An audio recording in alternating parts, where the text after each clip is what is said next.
Good afternoon, everyone.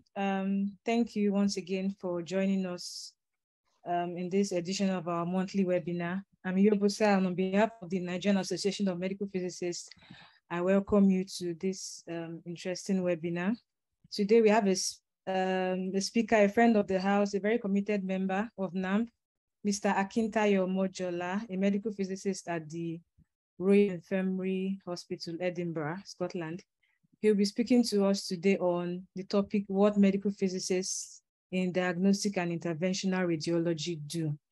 I'm sure this is a topic that most of us will be interested to listen to because most people are aware of the roles medical physicists play in radiotherapy in particular, but we are not very knowledgeable about the role medical physicists play in radiology. So today, Mr. Omojola will be enlightening us. So I'll quickly read his profile. Mr. Akintayo Omojola had his BSc from the Federal University of Agriculture, Abeokuta, here in Nigeria, and his master's degree in medical physics from the College of Medicine, University of Lagos, also in Nigeria. He has worked for 8 years in diagnostic radiology at the Federal Medical Center, Asaba, Delta State. He's currently working at the Royal Infirmary in Edinburgh, Scotland, under radiation protection and imaging physics. His area of focus is interventional radiology, computed tomography, and shielding. Yeah, so that is who we'll be having today. Thank you very much. Mr. Omojola has about 35 minutes to speak to us, after which we'll take questions. Thank you. Over to you, Mr. Omojola. Please share your screen. I want to say thank you very much for this opportunity.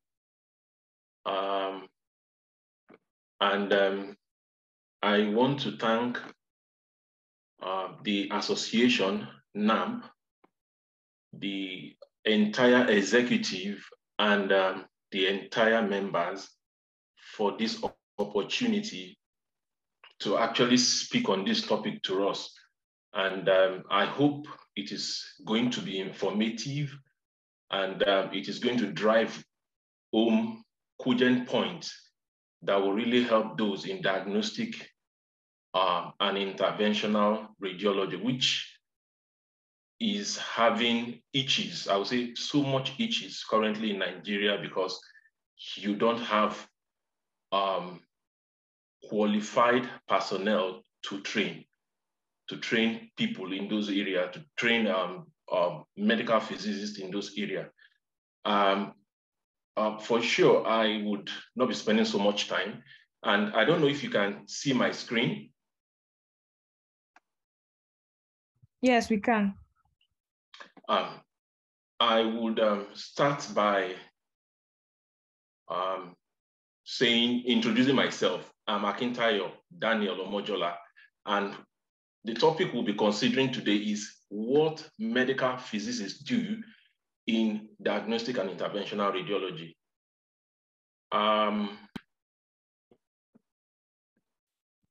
We'll be going through some of these few points, a few table of contents.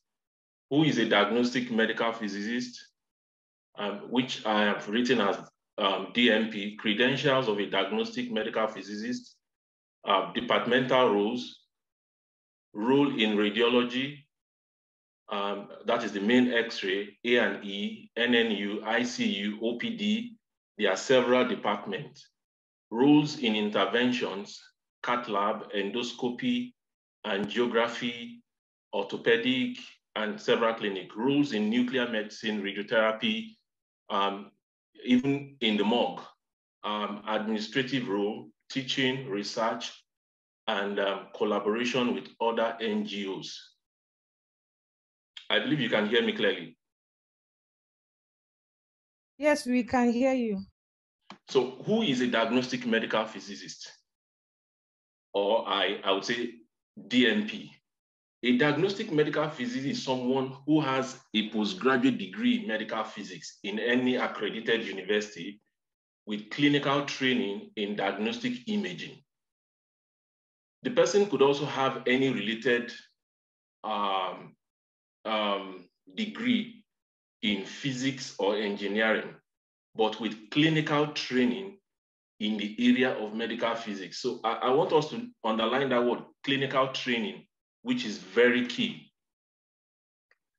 The IE, there's a document I've just pasted here and a link here, which is titled Clinical Training of a Medical Physicist who specializes in diagnostic radiology. I think this document will be really helpful for people that want to know more about your role in this area. Now, what are the credentials of a diagnostic medical physicist? He or she should have a postgraduate program in medical physics, plus an accredited clinical training, plus an accredited clinical training network. The training should be in a place having a qualified DNP with adequate training plan. So we are talking about having a scheme of work plus adequate training kits, because that is what qualifies you to be a DNP. When there's a scheme of work that is being followed and when there are adequate training kits to actually train you under a qualified DNP. Now, qualified DNP and training kits is a major challenge in Nigeria as we speak. How do we tackle this? So we are still going to discuss this. Do we wait for the government or take a bold step as an association to train our members?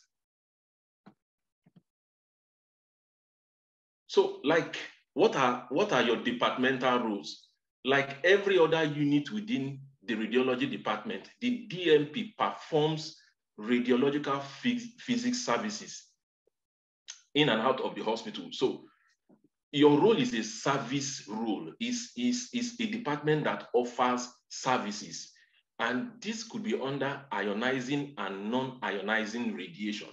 So the DNP departmental roles are important like any other clinic running in the hospital. Take, for instance, many of us in the hospital, we know about the GOPD, the gynae, the surgery, the endoscopy, the internal medicine, the several departments. The medical physics department or unit functions in that capacity.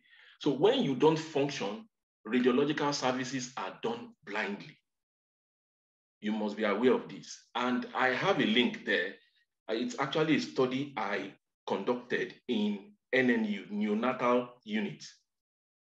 And I think I discovered that our neonatal dose were quite high, and they were about 15 times higher than the national. I will not say the national because we don't have a national DRL. I would say with compared to the NCRP, compared to the IPEM document on pediatric imaging, it was about 15 times higher. And this is telling us that if we had not checked, everything will be blind radiography. It is just going to be blind radiography because it actually has to do with it has to do with what dose. Can you quantify the dose that has gotten to this patient? Is it acceptable as a medical exposure or not? So you must collaborate with other departments to make your unit work. Now, I wrote here, e.g., in the area of PACS with the ICT department. This is very, very important because currently now, many hospitals are going online and they have many PACS systems. As a medical physicist, have you ever worked with the ICT department for you to tell them what you want them to do in your department in terms of PACS, in terms of you're in a department whereby 10,000 x-rays are done, 20,000 x-rays are done. Do you have access to them as a medical physicist? Can you actually use them for those audits? Can you use them for several things? We are still going to discuss about those things as we go on. The DNP role in radiology, in radiology, accident and emergency, neonatal, orthopedic, intensive care unit, endoscopy, lithotripsy, cardiology, at the morgue, which is the mortuary section, and even in dentistry. Now, I want to talk about specific tests that a medical physicist must carry out. It is a must. it is non-negotiable, irrespective of the country you are coming from. These are basic standards. Whether you are coming from a country that does not have resources, it is a basic standard that must be done. So number one I want to speak about is acceptance testing and commissioning. When equipment arrive, it's your responsibility to test them before they are commissioned for clinical use, in line with recommended standard reports. I actually find it difficult to get documents from the NNRA. I must be sincere with you. But these documents are not too readily available, and they are not specific. So documents that are also good for you to use is the IPEM reports, the AAPM report, or the ACR report, that is American College of Radiologists. And the IAEA document, I must commend the IAEA because they are countless documents that can be used. And I want to believe that if we have open discussions with NNRA, we can formulate documents that would be specific in the hospital that can be used as standard. So this can be done. So the equipment manual are also, they also serve as baseline for commissioning. Many of us, when you go to your facilities, there is no equipment manual. Equipments come, you are not involved. And at times, even when you are there, you feel aggrieved. You don't want to be involved. No, join them and be part of the moving train. Get some of this manual and see what is in that manual to know what you are buying. I know that there are many challenges in Nigeria, but of course, we can bridge this gap. So your job in this area is very crucial. No equipment, no imaging equipment, no X-ray equipment is permitted to be used without it being tested and being commissioned for clinical use. It is quite very important that this is your role. This role is very crucial. The EU, the US, the UK, this particular area, they don't play with it. They can die with you. They can go an extra mile because of this. So it is very much important that as a medical physicist, you perform acceptance testing and commissioning on any new equipment that arrive. Now, I have just a range of radiological equipments here. It's just for us to understand what we are saying. We have the ceiling-mounted X-ray unit. Currently now, the direct digital imaging systems are being used, and testings have actually really changed. We have the floor-mounted X-ray unit, which is on my right here, and we have mobile X-ray equipment. And as I speak to you, we have equipment now that are having artificial intelligence, meaning you can use AI on them currently as I speak to you. And here on my right is computed tomography, which all of these are equipment that the medical physicist is expected to test. And when we go to the Department of Dentistry, you will discover that you are going to see the intraoral X-ray equipment. You are going to see the OPG. These are all equipment you are going to test. Currently, we have the CBCT, cone beam computed tomography, which is currently used, and under interventions currently. Yes, we have the mobile fluoroscopy system, which is called the image intensifier. You can see how it looks like. It's just an II system. And the static also down here is an II system. And of course, on my right, you can see a flat panel mini C-arm also. These are equipment that are meant to be commissioned. They are meant to be tested. And I have a range of few equipments that could be used for that. Of course, I know these equipment are quite expensive and they are difficult to get. But of course, it is your responsibility to liaise with your hospital management for them to see need to get most of all these things. They are quite very important. We have the PTW multimeter, the RTI multimeter, the IBA, the RaySafe. There are so many products in the market which can be used for testing. We also have test objects, which are also quite very useful for testing equipment. And for the non-ionizing, of course, you have the ultrasound, you have the MRI, you have the you currently have phototherapy, which is gaining ground, and people are writing protocols on them. You have the laser therapy, and so on. They are so massive. And you also have this area of continuous testing. So the DMP is to perform quality assurance tests when equipment are repaired or when they are used continuously over a period of time. So proper documentation should be made in this respect. We also talk about another rule, which is quite important, those audits. It should be done by the DMP to establish a local diagnostic reference level. These levels should be compared to national DRL or an established international DRL. We have the IAA document, which combines many countries, the ACR, the IPEM. It is important that those values from all procedures are audited.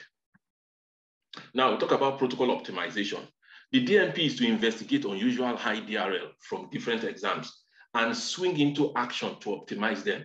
This process must, I use a capital letter there and it is in red, must be an established and continuous process. So it's not something I do this year, I leave next year. It's not something I do the following year, I leave it over. It is continuous. Now, you also have a role as a DMP in incident reporting. I know this area in the EU, in the UK, it is well established. The DMP is to investigate incidents and keep an up-to-date record. The major component of incident reporting include date of incident, why the incident happened, who was involved, what exam or body part was involved, who was affected. Now, this comes to the fact that you have to do a cancer risk estimation. We have the ICRP, the HPA, the NRPB, the NCRP report. It is the responsibility of the DMP to work with the ICT unit to design a platform, that will really help you to be able to get some of this information online through an online system. This one is actually from the IAEA for incident reporting. Yeah, I think it is going to go a long way also to help from Saffron. And we also have the role of what we call shielding assessment. The DMP is to ensure that all shielding rooms are in line with required legislation. Yes, I know of this from the NNRA, which is quite very important. I know they have some documents to back this up. And we also have the NCRP reports, the BIR 2000 report. I had to just put them there. Should anybody need any of these documents, I have them available. I can send them to them. We also talk about environmental monitoring. Some of these things we see, we think they are very easy, and it's as if I'm not doing any work. That is where the problem is. These things are quite important and they help you. The DMP is to ensure that all areas within the controlled, supervised public areas are safe. Environmental monitoring reports should be available for every room and working areas. And how do you do this? There are several methods for you to carry out environmental monitoring. You can use your optically stimulated, you can use your TLD, which are good standard for environmental monitoring, and by you designating areas. And we're also still going to talk about an important area, which I'm going to talk lastly before I come to the end of this slide. Now, we also talk about your role also. You are also involved in calibration and cross-calibration. So the DMP is to ensure that all measuring devices are calibrated in line with SSDL. And of course, we have a secondary standard lab in the National Institute of Radiation Protection and Research, which is in Ibadan, just behind the Department of Physics. It is also the duty of the DMP to perform equipment cross-calibration. So for older X-ray systems, ensure that every X-ray room have a depth meter. I know these areas are quite very, very difficult, but of course, you must push your way through as a medical physicist if you want to gain ground. You know, when I was in FMC Asaba, I pushed my way through for us to get a TLD reader. And it will amaze you that they said it's too expensive. And I had to push some QC kits into it. They said, why? I said, without that QC kit, the equipment is not going to work. Of course, we factored it in and we were able to push through. So for every equipment you buy, make sure that you lobby into that committee. Yes, you must go into that committee, because for every equipment you buy, you should be able to buy a QC kit. For every equipment you buy in the hospital, you should be able to buy a QC kit. I have the NIRPR site down there. You can always go there and see what they do. It is quite extensive. We talk about risk assessment. Sorry, I'm rushing up. We talk about risk assessment. The DMP is to ensure that risk assessment are performed for all imaging systems. I will repeat myself, all imaging systems, all. Nothing is left out, all imaging systems. This assessment will provide the necessary information for the drafting of good radiation protection and safety procedures. It will also identify areas where special protective measures should be implemented to reduce exposure to radiation. In this area, we talk about your local safety rules. As a matter of fact, in advanced country, if you don't have your local safety rules, that department cannot run. Warning light. In fact, that department cannot run with some of all of these things. Your radiation shielding, your department cannot run with any of these things. They are quite very important. Now, I will talk about the personnel monitoring. This area is also very, very key. The DMP is to ensure that all personnel are adequately monitored. And on our left here is the one we use in FMC in Asaba. That is the one we use in FMC Asaba. We also have some other ones. Actually, this one is TAMO. It is actually TLD 100, which has neutral abundance of lithium fluoride doped with titanium, doped with magnesium and titanium. And on my right-hand side is the optically stimulated dosimeter. So I will also talk about the area of reject analysis to control medical exposure. The DMP is to ensure that reject film analysis is carried out to ensure that medical exposure are limited.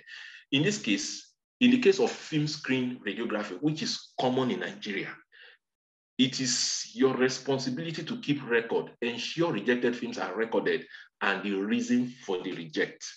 So anybody that is saying that you don't have a work to do, you have so much to do, because if you go to some facilities in Nigeria, they do an average of 20,000 films in a year, 30,000 films in a year, and you are saying you don't have anything to do.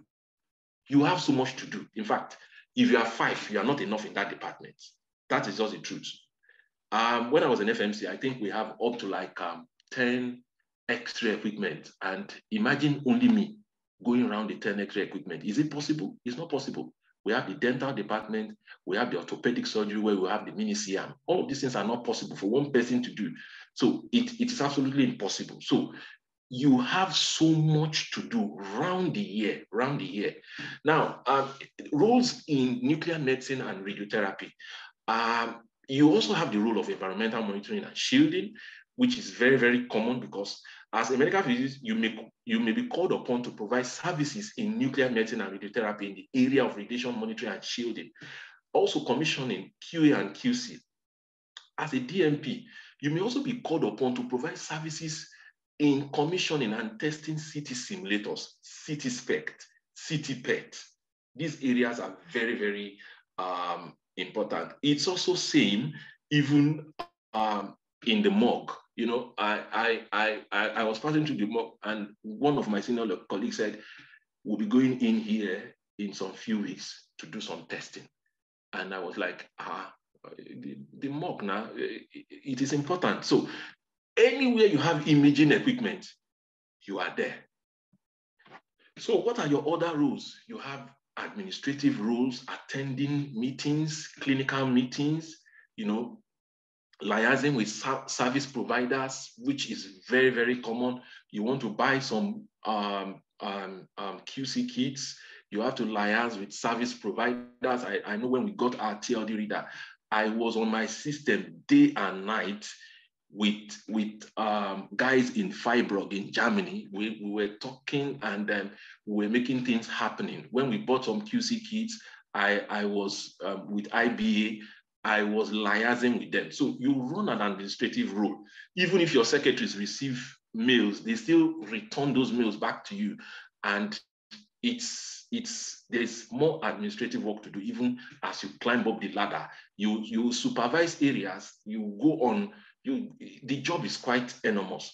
You have teaching and training. That cannot be overemphasized. In fact, that is what you are called to do.